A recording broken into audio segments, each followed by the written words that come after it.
मोहे लागे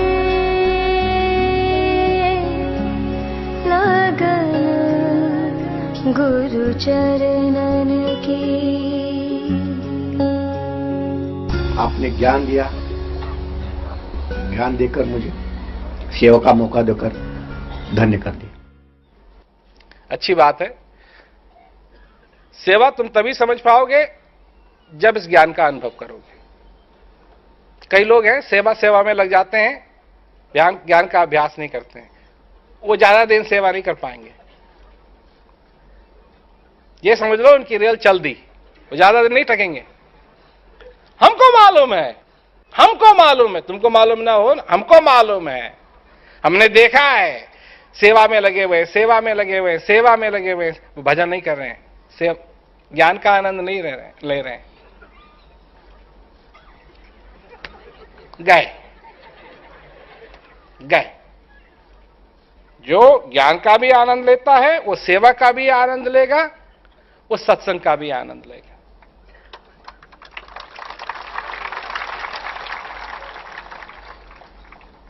तीनों चीज। अगर तुम्हारी प्रेमिका तुम्हारे लिए 3 चीजें बनाए, तीनों खाओगे कि नहीं? खाओगे कि नहीं?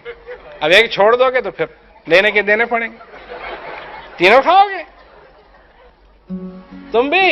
ये 3 चीजें हैं, इससे प्रेम करो, असली प्रेम करो, सच्चा प्रेम करो। एक ही नहीं, 3 चीजें हैं, सेवा, सत्संग, भजन। हमने ये प्रथा चालू नहीं की, ये प्रथा तो प्राचीन काल से चली आ रही है। वेद शास्त्रों में इसका वर्णन है, सेवा, सत्संग और भजन।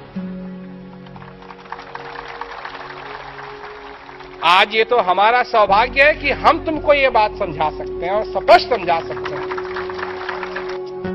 सतगुरु स्वामी मैं दासी उनके, गुरु ना भूले मैं भूल गई रे।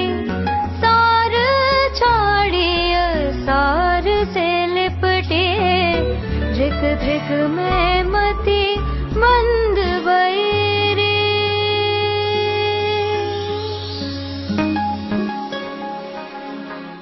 सतगुरु के संग क्यों न गए रे।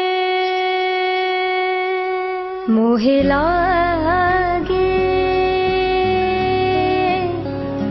लगन गुरु चरणन की। मैं धन्य तो जिस दिन आपने मुझे ज्ञान दिया था, आपसे मैंने ज्ञान लिया था, उसी दिन हुआ था। लेकिन आज मैं बहुत खुश हूं कि आपसे मुझे आमने सामने बात करने का मौका मिला है। गुरु महाराज जी, मैं भजन अभ्यास का बहुत प्रयास करता हूं, लेकिन ये संसार में रहते हुए भटक जाता हूं। इसलिए कृपया करके मेहरबानी करें और मुझे ऐसा शक्ति प्रदान करें कि मैं इससे नहीं भटकूं और मेरा हाथ पकड़ा रखे। प्लीज गुरु महाराज जी, प्रणाम आपको। हम स्वयं तुमको याद दिलाने के लिए आए हैं, इससे ज्यादा क्या कर सकते हैं बताओ।